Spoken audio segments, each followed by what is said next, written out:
exposing the chilling reality of our modern digital world, where everyone is completely glued to their screens, blissfully unaware of the dangers hiding behind them.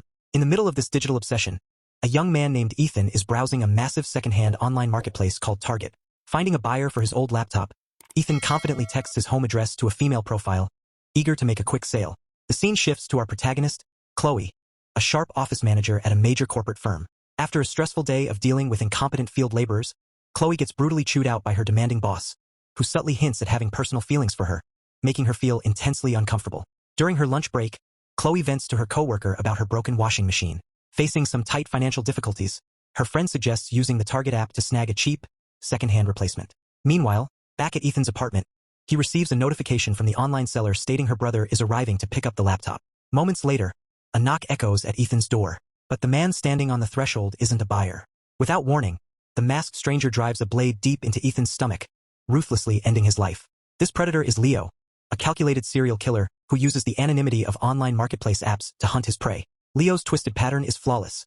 He poses as a friendly buyer to gain his victims' trust, executes them in their own homes, and then sells their stolen belongings online for pure profit. And unfortunately, Chloe has just become his next target.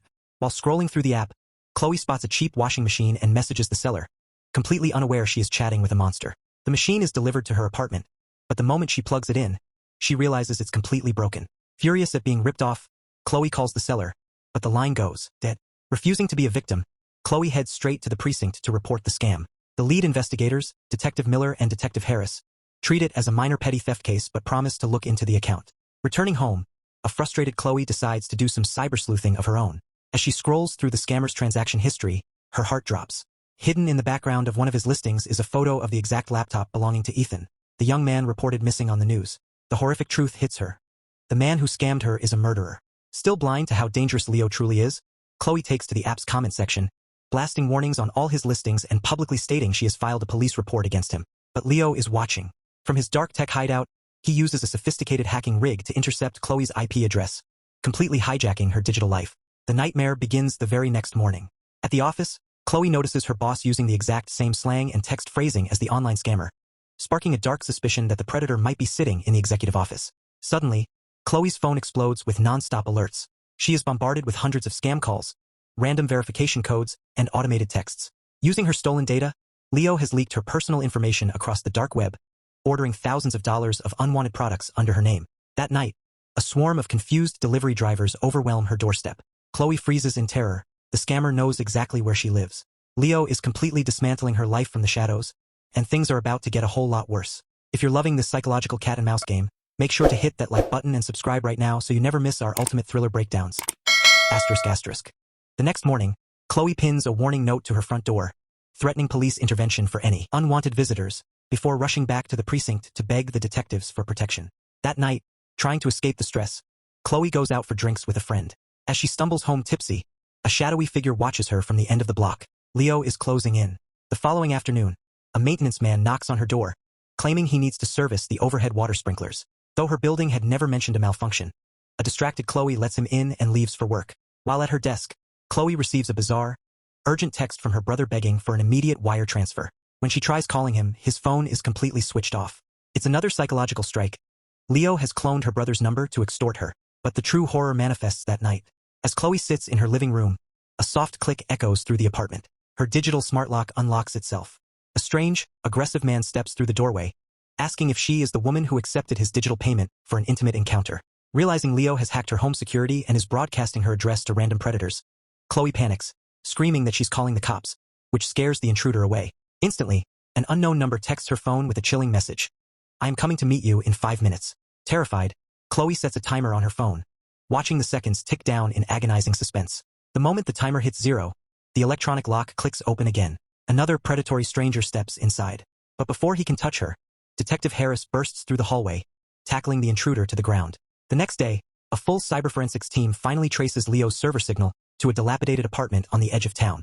The police storm the hideout, finding the rooms completely wiped clean, except for a massive commercial deep freezer humming in the corner. Detective Miller cracks the lid open, and the officers recoil in horror. Frozen inside is the lifeless body of Ethan. This isn't a petty scam anymore. They are hunting a high-profile serial killer. Meanwhile, back at Chloe's apartment, the true depth of Leo's trap is revealed. The sprinkler technician from the day before was Leo in disguise. He didn't fix the pipes. He installed a microscopic pinhole camera inside the sprinkler nozzle, giving him a live feed of Chloe's entire apartment. That night, Chloe gets a gut-wrenching feeling that someone is lurking in her space. She checks the closets, the bathroom, and behind the furniture, but finds nothing, completely unaware that Leo's digital eyes are tracking her every movement from the ceiling. The next evening, Leo stalks Chloe all the way to her doorstep. As she goes to lock herself inside, her wealthy boss suddenly appears in the corridor, offering to come inside to comfort her. Looking at him through the peephole, Chloe's paranoia peaks. Suspecting he could be the brilliant psychopath orchestrating her torment, she refuses to open the door, completely trapped in a web of absolute terror. Outside the door, Chloe's heavily intoxicated boss refuses to take no for an answer, aggressively trying to force his way inside. Panicking, Chloe forcefully slams the heavy door shut, accidentally crushing and injuring his hand before throwing the deadbolt. He stumbles away, cursing into the night. Shaken, Chloe retreats to the bathroom to wash her face, only to freeze. The room is a complete disaster. The air is thick with steam, and the towels are damp, as if someone had just taken a hot bath. She rushes to the kitchen and finds leftover food scattered across the counter. Someone has been living in her home. Suddenly, her computer monitor flares to life in the dark living room. Text begins to type out across the screen on its own. "You came home early today, Chloe." Terrified, she calls the precinct. Detectives Miller and Harris flood the apartment, but a forensic sweep reveals absolutely nothing. Not a single fingerprint or strand of hair. Leo is a ghost in the machine. The psychological torture escalates hours later when Chloe's phone rings. Leo's cold voice greets her, listing off her private banking details before completely wiping out her life savings in a single click, leaving her financially ruined and utterly helpless. Finally recognizing the true lethality of the killer, Detective Harris takes a stakeout position in an unmarked car directly outside Chloe's building, waiting to catch the monster in the act. Suddenly, a brick shatters the driver's side window. Before Harris can draw his weapon, Leo knocks him unconscious. Leo pulls a hunting blade, preparing to end the detective's life right there. But a sudden nearby noise startles him, forcing him to abandon the car and slip into the building's service elevator. He is finishing this tonight. At the exact same time, Chloe's boss walks down the hall, intending to apologize for his drunken behavior earlier. But as he reaches the door, he runs directly into a masked Leo. Mistakenly assuming this stranger is Chloe's secret lover, the boss starts a heated confrontation. In a flash of cold steel, Leo viciously drives his blade into the boss's chest, killing him instantly. By the time Chloe returns from a quick trip to the lobby, Leo has already dragged the body out of sight and slipped deep inside her apartment. Unaware of the lurking danger, Chloe sinks into the sofa, trying to breathe. But as she looks up, something catches her eye. A tiny, microscopic red light is flickering inside the overhead water sprinkler. Her heart stops. She frantically inspects the remaining vents and fixtures, realizing her entire sanctuary has been bugged with hidden lenses. But her discovery turns into pure horror when she steps into the utility closet and stumbles upon the bloody, lifeless body of her boss. Before a scream can escape her throat, the shadow behind her moves. Leo strikes from the darkness, knocking her out cold. Down in the street, Detective Harris regains consciousness just as Detective Miller pulls up. Through the blurred windshield, they spot Leo speeding away in his van, with an unconscious Chloe thrown in the back. A high-speed pursuit explodes through the narrow, rain-slicked streets of the city. The detectives close the gap, but out of nowhere, a massive cargo truck T-bones Detective Miller's cruiser in a devastating intersection crash. The impact causes Leo's getaway van to veer out of control, flipping violently onto its side. Despite the brutal wreckage, a bleeding Leo kicks the windshield out, grabs Chloe, and vanishes into the dark alleyways before backup can arrive. Days later, Chloe wakes up in a hospital bed, battered but alive. But the relief is short-lived. Detective Harris walks into the room, his head bandaged, to deliver a crushing blow. Detective Miller did not survive the intersection crash. Devastated and consumed by guilt, Chloe realizes running is no longer an option. The nightmare has to end. Once discharged, Chloe teams up with a vengeful detective, Harris. Together, they construct the ultimate honeypot, a fake high-end profile on the Target app, listing rare tech items to lure the predator out. The bait works. Leo bites instantly, demanding an immediate late-night meetup at an abandoned commercial district. Disguised and wired, Chloe walks into the eerie location, but the hair on her arms stands up. Leo is playing with them. He knows it's a trap. Pretending she needs to use the restroom, Chloe slips away to text Harris their exact coordinates. But before she can hit send, Leo ambushes her from the shadows, striking her down and dragging her into an upper-floor office suite. When Chloe opens her eyes, she finds herself trapped on a high-rise office balcony, the door jammed shut. Through the glass, she watches Leo approach, wielding a heavy fire axe. He shatters the glass, swinging wildly to finish her off. But right before the blade connects, Detective Harris storms the room, tackling Leo into the office desks. A brutal, blood-soaked struggle erupts. Both men trade vicious blows, stabbing and tearing at one another in pure desperation.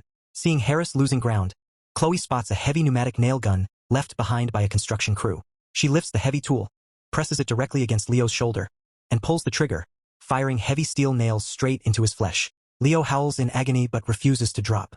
Driven by psychotic rage, he hurls himself at Chloe for one final strike. Working with the last of his strength, Harris counters the attack, using Leo's own momentum to hurl the serial killer through the shattered window, sending him crashing onto the roof of a parked car below. Chloe and Harris sprint down the stairwell into the courtyard. A broken but still breathing Leo tries to crawl away, but Chloe pins him to the pavement, holding him down just long enough for Harris to lock him in a fierce, unbreakable chokehold until the monster's eyes go completely dark. The digital predator is finally dead. Weeks later, Chloe attempts to rebuild her life, stepping back into the rhythm of the bustling city. But as she looks around at the sea of people completely buried in their smartphones, she carries a permanent, chilling awareness that the darkest monsters don't hide in the woods anymore. They're waiting for you right inside your favorite apps.